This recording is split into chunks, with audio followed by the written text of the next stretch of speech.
Hey guys, yesterday Dad and I, my oldest Cash, we went did some jug fishing, and the jugs we had have been made up for a few years, and I decided it was time to make some new ones. But I wanted to make some that were adjustable, and I wasn't able to find anything online that I liked as far as an adjustable jug to be able to get straight down on the bottom and be able to adjust to the height of whatever water we were fishing. But after playing around with it, I come up with this. I'm gonna show you how I made this. It is perfectly adjustable to just about any depth you want to fish for catfish in most lakes, but it's really easy. What you'll need is obviously pool noodle. Some of these trotline clips you can pick up from Walmart. Some heavy gauge monofilament. This is 50 pounds. Hook of choice. This happens to be 5/0 circle hooks. I wanted some bright duct tape around the top. Tarred bank line. Large barrel swivels. Bank sinkers.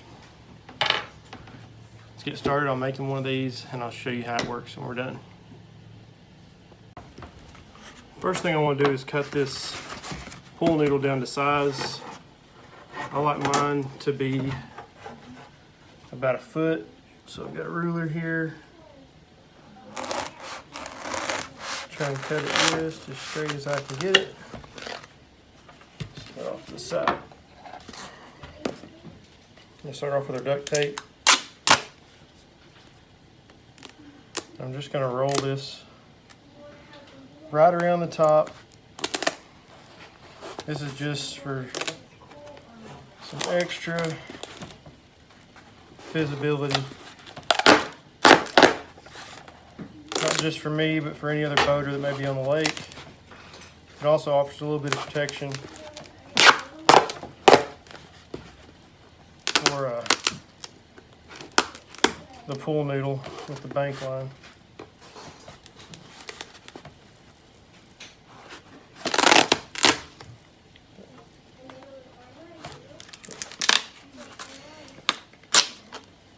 About 3 wraps.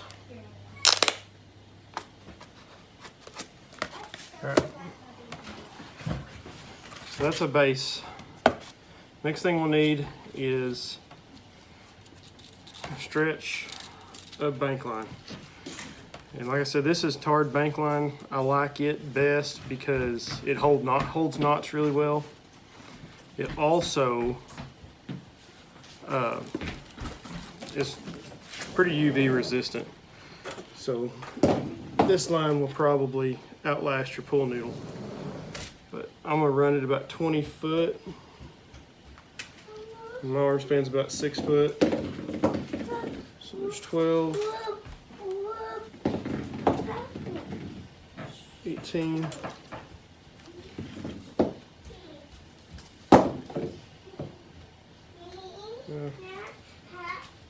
too much. A little bit extra. That way we got room for our loops. I'm just gonna tie just a simple, well, first thing I'm gonna do is take my trotline clip, thread it on here.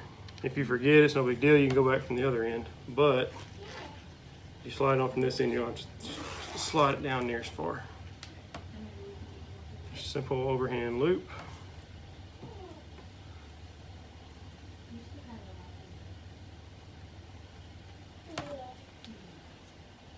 Cinch it down, good and tight.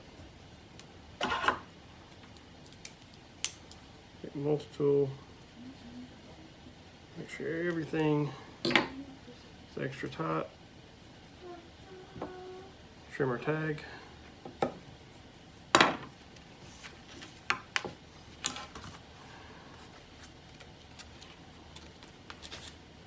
Next, I just want to feed that down through pull noodle.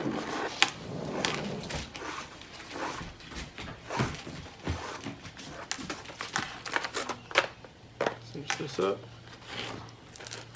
And I like to try and tuck my loop up inside the noodle or just over the edge here.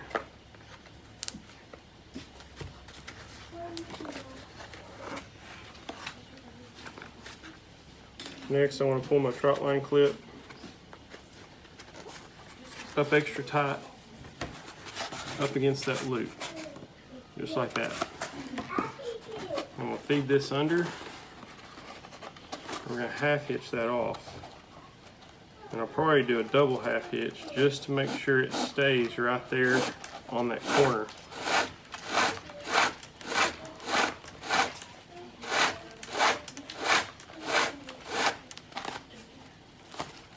Just like that. Go in, throw another half hitch in, just to make sure it stays where I want it.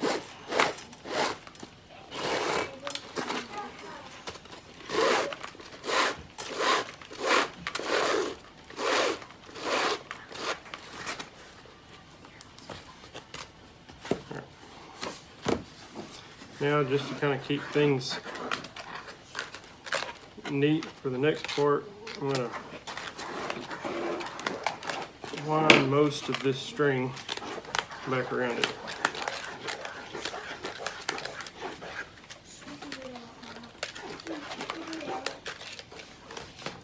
Another thing I forgot to mention,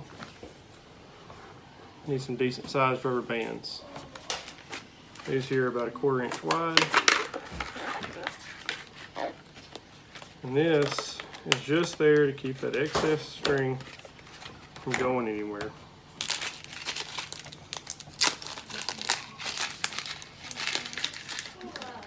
Next, I'm going to take a barrel swivel. We're going to put it on the end of our line. I'm going to use my regular fishing knot. I don't even know what this is called. It's just a knot my dad taught me, and I have used it ever since. You just feed it through, fold it back over itself, and fold it back down again and create a loop at the top. Then you wind this around 4 to 5 times, and then it just feeds right back up through that top hole.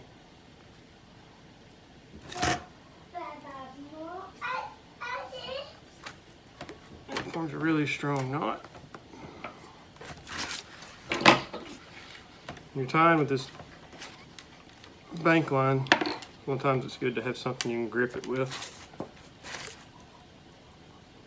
because that tar does make it a little hard to pull everything good and tight. But it makes a knot that holds really, really well. Trim off our excess.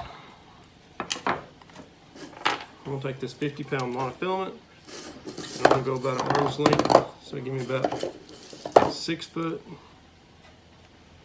It'll take a little bit.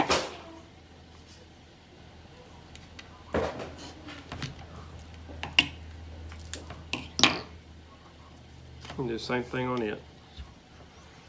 Feed it through in my barrel swivel, tie my same knot.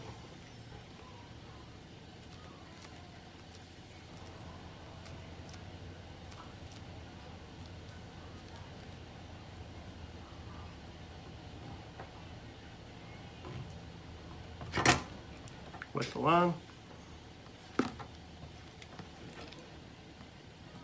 And I know that right there is bad.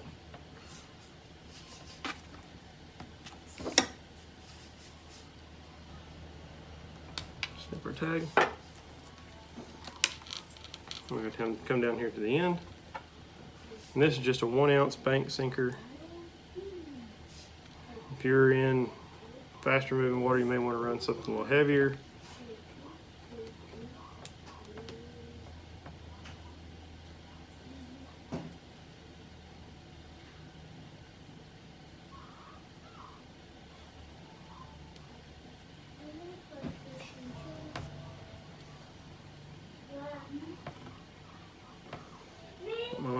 so we don't create any kind of burn.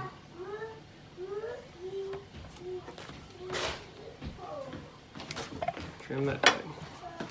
Now I'm gonna come up about a foot or so and just tie an overhand loop in the line. I'll go up a little bit further and do the same thing. Just another simple, basically you're gonna take a bite, come back over everything and just tie an overhand knot right there. That's gonna give you a slip.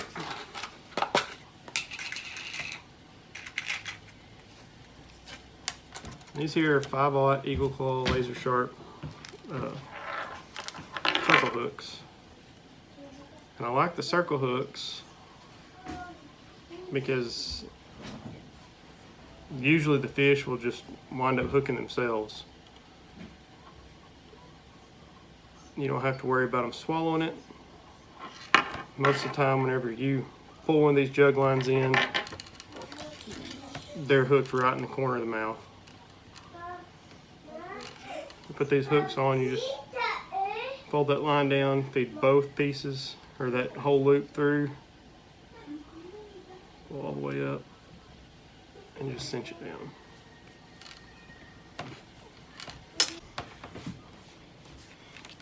Now, how these are adjustable.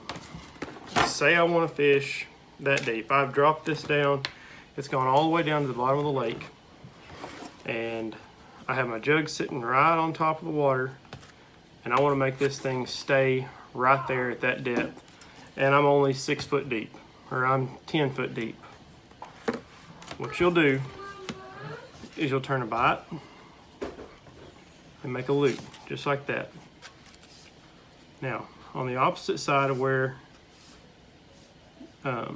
your hook side of your line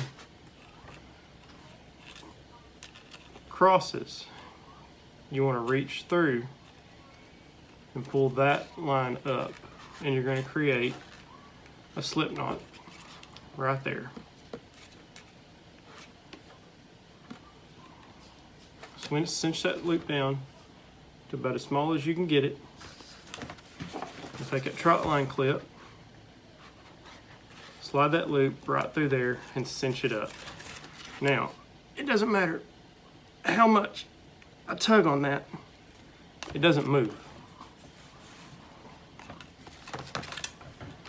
That's where the rubber band comes in. It keeps this line from just unraveling and going everywhere. So just put that rubber band right around here, and it's going to keep all your line from coming off. Now, say next week I'm out somewhere and I'm fishing in 20 foot of water. And these jugs are set for 10.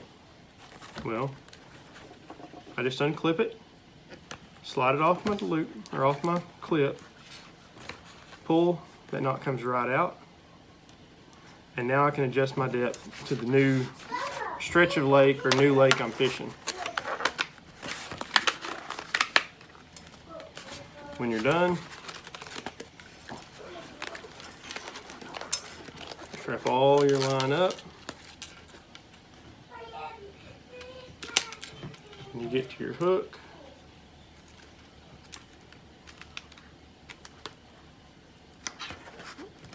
Bury your hook in the pool noodle. Going up till you get to your next hook. Bury that hook in the pool noodle. And then your weight drops right down inside your jug. Everything's good. I think this is going to be my new favorite way of doing jugs. I like the adjustability that if I get out somewhere and I'm in 20 foot of water, or if I'm in 6 foot of water, being able to use the same jugs and not have jugs with suspended bait, which is kind of where we've been the past several years. If the 1 ounce sinker is not enough, I can always up it, or I can fill a Dixie cup with concrete and make some heavier weights like that. But really the only thing you're adding to these jugs that you wouldn't if you were making any other jugs is simply a trotline clip. And that one little knot's super easy to tie. It's simply just a slip loop, and you're just clipping in that slip loop.